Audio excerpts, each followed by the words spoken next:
নমস্কার, টার্গেট বাংলা নিউজের পর্দায় আপনাদের সাথে আমি প্রীতি। এই মুহূর্তে যে বিশেষ খবরের দিকে চোখ রাখবো, বৃষ্টির জলে বিপর্যস্ত ছাদনা স্টেশনে যাওয়ার পথ। দীর্ঘদিন সংস্কারের অভাবে রেল কর্তৃপক্ষের বিরুদ্ধে ক্ষোভ উগরে দিল তৃণমূল কংগ্রেস।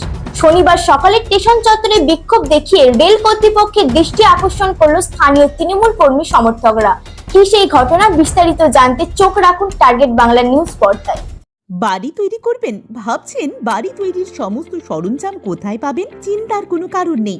সমস্ত চিন্তার অবসান ঘটাতে আপনাদের হাতের কাছেই আছে শৌর্য মার্বেল অ্যান্ড টাইলস। বাড়ি তৈরির সমস্ত সরঞ্জাম, ইট, বালি, স্টোন চিপ, সিমেন্ট, রড থেকে শুরু করে সমস্ত কিছুই পেয়ে যাবেন শৌর্য মার্বেল অ্যান্ড টাইলসে। শুধু তাই নয়, বাড়ি তৈরি করলেন, বাড়িতে পাথর বসাবেন, টাইলস লাগাবেন, বেসিন লাগাবেন, তাও পাবেন শৌর্য মার্বেল অ্যান্ড টাইলসে। Marble, granite, tiles, sanitary, bath fittings দ্রব্যর একমাত্র বিশ্বস্ত প্রতিষ্ঠান। আমাদের ঠিকানা হলো ভগবতী বালিকা বিদ্যালয়ের পাশে। আমাদের দ্বিতীয় কাউন্টারটি হলো গোঘাট 1 বিডিও অফিসের গেটের সম্মুখে। বিশদে জানতে কল করুন 9064236218 প্রোপাইটার রাজা বিশ্বাস, গোঘাট, বকুলতলা, হুগলি। ছাদনা স্টেশনে যাওয়ার পথে দুরবস্থায় বিক্ষোভে তৃণমূল, রেলের বিরুদ্ধে ক্ষোভ। ছাদনা স্টেশন যাওয়ার রাস্তা দীর্ঘদিন ধরে বিপর্যস্ত। বর্ষার জেরে পরিস্থিতি আরও ভয়াবহ আকার নিয়েছে। ফলে যাত্রীদের নিত্য ভোগান্তির প্রতিবাদে শনিবার সকালে ছাদনা স্টেশন চত্বরে বিক্ষোভে সামিল হল তৃণমূল কংগ্রেসের কর্মী সমর্থকেরা। বিক্ষোভকারীদের অভিযোগ, রেলের অধীনস্থ এই রাস্তার মেরামতির দাবি বারবার জানানো হলেও কোনো ব্যবস্থা নেওয়া হয়নি। বর্ষার দিনে কাদা, জল ও ভাঙাচোরা রাস্তার কারণে যাত্রীদের যাতায়াত অসম্ভব হয়ে পড়েছে। এছাড়াও স্টেশনে মহিলাদের জন্য থাকা শৌচালয় সব সময় বন্ধ থাকে, যা মহিলাদের জন্য চরম অসুবিধার কারণ। তৃণমূল নেতৃত্বে হুঁশিয়ার দিয়ে জানিয়েছে, অবিলম্বে রাস্তা ও শৌচালয়ের সমস্যার সমাধান না হলে আগামী দিনে বৃহত্তর আন্দোলনের পথে নামা হবে। Bureau report, target Bangla news. रास्ता ছিল স্টেশনে আসা, সেই रास्ते लिए डीआरएम साहब से बात हुआ है। आपको एक बार डीआरएम साहब के पास जाइए, ठीक है, उसके लिए फंड सैंक्शन हुआ, उसके बाद वो रास्ता हो जाएगा। हम लोग को लेना पड़ेगा, आप लोग एक बार आप लोग वेट करिए, हम बात किए हैं, डीएम साहब से बात किए हैं, आपको एक बार डीआरएम साहब के पास जाइए। तो हम लोग एस्टीमेट भेज दिए हैं, मेरे पास मोबाइल में कॉपी भी है, दिखा देंगे। 3 दिन आगे एस्टीमेट दे ये रास्ता वाला एस्टीमेट भेज दिया। कितना दिन बाद काम शुरू होगा? अब एस्टीमेट होगा, पैसे सैंक्शन होगा तो काम हो जाएगा। 2-3 महीना लगेगा। 2-3 महीना बरसात में तो मुश्किल है। नहीं, आप 1.5 महीना नहीं किए ना। খান ছোট্ট করে দু এক কথা বলছেন। আমাদের যে আন্দোলন রেলের বিরুদ্ধে, আমাদের যে পথসভা হয়েছে, আন্দোলন দীর্ঘদিন ধরে চলবে। আমাদের একটা রিকোয়েস্ট আমরা রেখেছি, আরপিএফ, জিআরপি, আইসি সব রিকোয়েস্ট করেছে যে আমাদের এখন রেল আটক করবে না, কিন্তু আমরা ওদের কথা মানিয়ে নিচ্ছি। আমাদের হুমকি দিচ্ছি এবং ধুমকি দিচ্ছি, আমাদের যদি টাইম না হয়, রেল প্রশাসনকে আমি হুঁশিয়ারি জানাচ্ছি, যদি আমাদের কথা না মানা হয়, দীর্ঘদিন ধরে আমরা রেল আটক করব, তখন আপনারা জানাবেন। আমরা টাইম বানিয়ে দিচ্ছি, আমাদের আন্দোলন চলবে, আমরা আমাদের কাজ অধিকার আদায় করব। আমরা কিন্তু বেশি কথা বলবো না। আমি এইখানে বক্তব্য শেষ করলাম। দেখুন, আমাদের ছাদনার যে রেল স্টেশনটা আছে তার রাস্তাটা খুবই খারাপ। মানে আমাদের বনগ্রাম যেতে যে রাস্তাটা, সেই রাস্তাটা এত খালডোব, মানে টোটো পারাপার মানুষ, সাধারণ মানুষ পারাপার হয়ে যায় না। এই কয়েকদিন আগে একটা গর্ভবতী মা যে চিকিৎসার জন্য যাচ্ছিল, হঠাৎ করে সেই টোটো উল্টে যায়। খুব মানে দুরূহ অবস্থা, যেটা আমাদের মহিলাদেরকে জানায়। যার জন্য আমরা একটা চাই যাতে আমাদের সেই রাস্তাটা ঠিক করা হয় এবং ওখানে যে একটা ফুট ব্যবস্থা, ব্রিজ করা আছে সেটা। এবং আমি এখানে প্রায় দিন এখানে আসি, যে আমি এখানে পরিবেশটা একটু দেখি যে কেমন কি। তো বললেন মানে আমাদের ছাদনার মাথা কাটা যায়, যেটা বাইরের থেকে যে যাত্রীরা আসে, বাথরুম যায় বাইরে, এখানে বাথরুমটা তালা দেওয়া থাকে। আমি নিজে স্যারকে বলেছি যে স্যার এখানে বাথরুমটা একটু খোলার ব্যবস্থা করুন। বললেন না, আমাদের বাথরুম খোলা হবে না, আমাদের বাথরুম তাহলে এখানে বাথরুমটা নোংরা করে দেয়। দেখুন, বাথরুমটা পরিষ্কার করার জন্য রেল তাদেরকে যথেষ্ট লোক রেখেছে, তাদেরকে মাইনে দেয়। তাদের নোংরা করার কথাটা আসছে কি করে? তাহলে আমাদের যে সাধারণ মানুষ, আমি কি বলছি, সাধারণ মানুষদের তো এটা লজ্জা, বাইরের মানুষরা যাত্রীরা আসছে, বাইরে মহিলারা বাথরুমে যেতে, এটা আমাদের মানে ছাত্ররা মানুষের মাথা কাটা যেতে, যেটা চায় আমাদের প্রতিকার হোক, বাথরুমগুলো খোলা হোক, রাস্তাগুলো ঠিক ব্যবস্থা করে, ছাত্ররা মানুষ যাতে ভালো করে থাকতে পারে, মাথা উঁচু করে। আমার এইটুকু বক্তব্য। নমস্কার। রীনা মহান্তি রায়, আমি তৃণমূল কংগ্রেসের একজন নেত্রী। তাকে নিয়ে ছাতনা স্টেশনে বিভিন্ন দাবিতে আপনারা এই বিষয়গুলো বিষয়টা সাধারণ, জনগণের স্বার্থে আজকের আন্দোলন। এই আন্দোলন কি কারণে হলো? এই কয়েকদিন আগে আমাদের রেলের যে রাস্তা, বনগা যাওয়ার রাস্তা, প্রথমে ইতিপূর্বে বন্ধ করে দিয়েছে, কিন্তু যে রাস্তাটা এখন বর্তমানে আছে সেই রাস্তাটা খালাখন্দে ভর্তি। আর 3 দিন আগে একজন প্রসূতি মা টোটো করে যাচ্ছিলেন, সেই প্রসূতি মা সেখানে পড়ে গিয়ে তার হাত পা ভেঙেছে। এই জিনিসটা তো আমরা চলতে দিতে পারি না। তাছাড়া এই রাস্তার উপর দিয়ে 10-12টা গ্রামের মানুষ, এই ছাতনা বাজার তথা বাঁকুড়া মেডিকেল কলেজ বা আমাদের যে সমস্ত সুপার হাসপাতাল আছে, থানা পুলিশ আছে, আর কলেজ আছে, সমস্ত মানুষ এখানে যাতায়াত করেন। তারা রাতের অন্ধকারে যখন আসছেন, লাইটের ব্যবস্থা নেই। এই রাতের অন্ধকারে যদি খালাখন্দে ঢুকে যায় মানুষ, তাহলে তাদের অবস্থাটা কি হবে বুঝতেই পারছে। এই বর্তমান যুগে এই মাননীয় মুখ্যমন্ত্রী যেভাবে পশ্চিমবঙ্গের প্রতিটি রাস্তাঘাট উন্নত করেছেন, ঝাঁচকচকে করেছেন, লাইটের ব্যবস্থা করেছেন, এই কেন্দ্রীয় সরকারে এত রোজগার থাকা সত্ত্বেও কেন আজ আমাদের এই ছাতনার যে সামান্যটুকু রাস্তা কেন আলোকিত, কেন রাস্তাটা সংস্কার হবে না? এর প্রতিবাদে আমাদের এখানে আন্দোলন।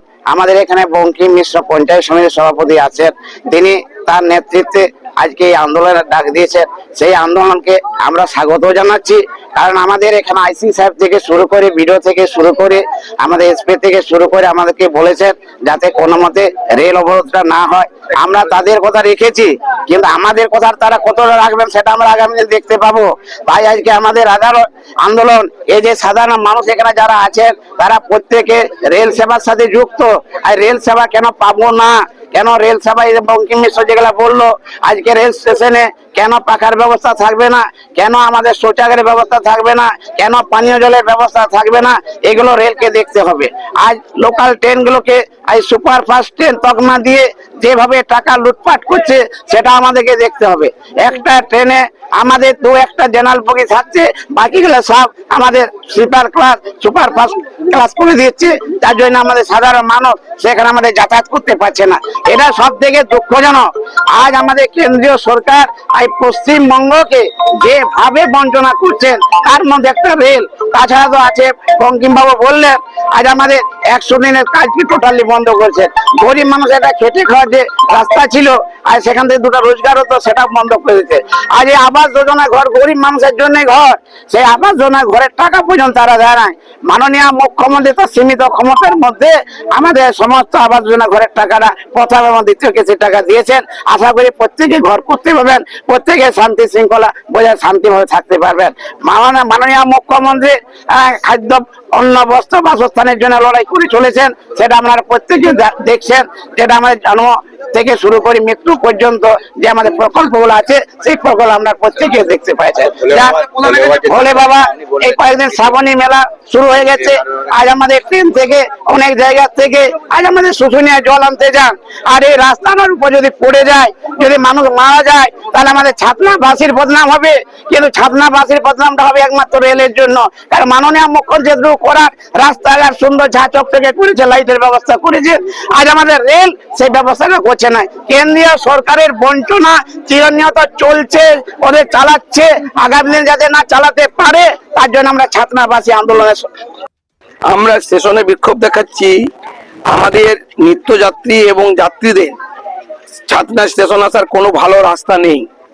রাস্তার অবস্থা খুব ভয়ঙ্কর, যে কোনো সময় গাড়ি ঘোড়া উল্টে যাবে। একদম রাস্তা সে 100 বছর আগে রাস্তা হয়েছিল, তারপর থেকে রাস্তার কোনো মেরামত নাই। আমাদের ছাতনা লক্ষ্মী মেলার কাছে একটা রাস্তা ছিল, সেই রাস্তাটা রেল প্রশাসন তাড়াতাড়ি করে বন্ধ করে দিল। হঠাৎ করে বন্ধ করে দিয়ে নিত্যযাত্রীদের পায়ে হেঁটে যারা রেল স্টেশনে আসতো তাদের অসুবিধার সৃষ্টি করলো। আচ্ছা, প্ল্যাটফর্মে মেয়েদের বাথরুম খোলা থাকে না, সব সময় চাবি দেওয়া থাকে। মেয়েরা কোথায় বাথরুম যাবে, শৌচালয় নেই, আপনার ফ্যান অফ থাকে, তারপরে আপনার জল থাকে না, তারপরে আপনার ছাতনা বনগ্রাম যাওয়ার যে রাস্তা সেটা ভয়ঙ্কর পরিস্থিতি, একদম খারাপ অবস্থা। পরশুদিন মাসে গত পরশুদিন একজন পড়ে গিয়ে অসুস্থ হয়েছে, সেই রাস্তার অবস্থা খুবই খারাপ। তারই প্রতিবাদে আমরা আজকে ছোট্ট করে রেলে আমাদের আইসি এসপি সাহেব আমাদের কাছে অনুরোধ করেছে যে আপনারা যাই আন্দোলন করুন। আমাদের ব্লক সভাপতির কাছে অনুরোধ করেছেন যে আপনারা অন্তত রেলটা আটকাবেন না, আর বেশি লোকের জমায়েত করবেন না। তার জন্য আমরা হুঁশিয়ারি আকারে ছোট্ট করে আজকে একটা আমরা গণ আন্দোলন করলাম। আগামী দিনে যদি এই কাজগুলো না হয়, 1 থেকে 1.5 মাসের মধ্যে ফুট ব্রিজ যদি না হয়, আমরা 1 থেকে 1.5 মাসের মধ্যে অনির্দিষ্টকালের জন্য রেল বন্ধ করে দেব এবং রেল লাইনে আমরা আন্দোলন করব। তখন কিন্তু আমরা আর কোনো প্রশাসনিক কথা শুনবো না। মূলত কোন কোন বিষয়গুলোতে আপনারা আমরা যাত্রীদের যে রেলের যে রাস্তা, সে রাস্তার কি ভয়ঙ্কর পরিস্থিতি, এত এত ভোলে বাবা যাবে সাধারণ মানুষ, গাড়ি নিয়ে যে স্টেশনে আসবে তার কোনো রাস্তা নেই। সেই জন্য মূলত সেই দাবিকে সামনে রেখে আমরা আন্দোলন করছি। এবং এই আন্দোলনটা আইসি চাপ দিয়েছেন, জিআরপিএফ আরপিএফ ওসি চাপ দিয়েছেন যে আপনারা রেল আটকাবেন না, বেশি লোক জমায়েত করবেন না, আইন শৃঙ্খলা অবনতি হবে। আমাদের ব্লক সভাপতিকে বলেছেন, তার জন্য ব্লক সভাপতির কথা মতন আমরা স্কুলের ছাত্রছাত্রীদের আজকে আনিনি, বন্ধ করেছি এবং সবাইকে নিয়ে আন্দোলন করার কথা ছিল, আমরা ছোট্ট করে করলাম। আমাদের ছাত্র আইসি কথাটা মান্য দিয়ে, এবং আইসি সাহেব আপনারা দেখতে পাবেন রাতারাতি কালো ডাস্ট ফেলে মোরাম ফেলে রাস্তাটা করার উনার পক্ষে যতটা সম্ভব উনি চেষ্টা করছেন, কিন্তু রেল এখন উদাসীনতা, ওরা বলছে আমাদের সময় লাগবে। আমরা 1 থেকে 1.5 মাস সময় দেব, তার মধ্যে যদি কাজ না হয় অনির্দিষ্টকালের জন্য আমরা পুরো ছাদনাবাসীকে ডেকে রেল বন্ধ করে দেবো। হ্যাঁ, রেল কর্তৃপক্ষ থেকে কালকে আরপিএফ ওসি এবং আইডব্লিউ এরা সব এসেছিলেন, ওনারা বলেছেন আপনারা রেল আটকাবেন না, আমরা খুব শিগগিরই আমরা 1 সপ্তাহের মধ্যে কাজ আরম্ভ করে দেবো। জানি না, আপনার কেন্দ্রীয় সরকারই তো বিচারিতা। বলুন, যদি গরিব মানুষরা খেটে খায়, যদি 100 দিনের কাজ কারা করে? গরিব মানুষ, সে 100 দিনের কাজ বন্ধ, আবাস যোজনার টাকা বন্ধ। কেন্দ্রীয় যে মানবিক সরকার আছে, এটা তো মানা যায় না। কেন্দ্রীয় ধর্মীয় সরকার, মানে ধর্মের নামে রাজনীতি করে, ওরা জাতপাতের নামে রাজনীতি করে, ওরা তো মানুষের উন্নয়নের জন্য রাজনীতি করে না। কথাটা তাই। বলুন, আপনারা বলুন, আপনাকে মনে করছেন ফলে বঞ্চনা করছে, আপনাদের বঞ্চনার শিকার হচ্ছে? একদম বঞ্চনার শিকার হচ্ছে। ধরুন, রেলে এত এত ফুট ব্রিজ হচ্ছে, এত এত রাস্তা হচ্ছে, আন্ডারগ্রাউন্ড রাস্তা হচ্ছে, আর সামান্য যাত্রীদের একটা রাস্তা ঢালাই করে দিতে পারবে না? কত টাকা খরচা হবে রেল? আমাদের পঞ্চায়েত সমিতিকে আমাদের পঞ্চায়েতকে পারমিশন দিচ্ছে না, আরপিএফ জিআরপিএফ চলে আসছে, আমাদেরকে বন্ধ করে দিচ্ছে কাজ করতে। বলছে আপনারা কেন করছেন?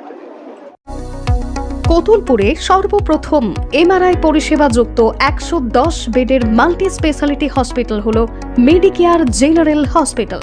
স্বাস্থ্যসাথী মান্যতাপ্রাপ্ত এই হসপিটালে রয়েছে AC, non AC cabin, modern OT, ICCU, NICU, micro surgery, dialysis বিভাগ, ব্রেন ও spine surgery, cancer surgery, lift সহ নানান পরিষেবা। এছাড়াও রয়েছে সিটি স্ক্যান পরিষেবা যুক্ত নিজস্ব ডায়াগনস্টিক সেন্টার, ডক্টর চেম্বার্স, ওষুধের দোকান সহ 24 ঘন্টা অ্যাম্বুলেন্স পরিষেবা। 24 ঘন্টা অ্যাক্সিডেন্ট এমার্জেন্সি, রোগীর সুচিকিৎসা, সুপরিষেবা এবং সুস্বাস্থ্যই হল আমাদের মূল লক্ষ্য। ঠিকানা সরিষাদিঘি, কোতুলপুর, বাঁকুড়া। যোগাযোগ নম্বর 9434216662 অথবা যোগাযোগ করুন 9732212924 এই নম্বরে।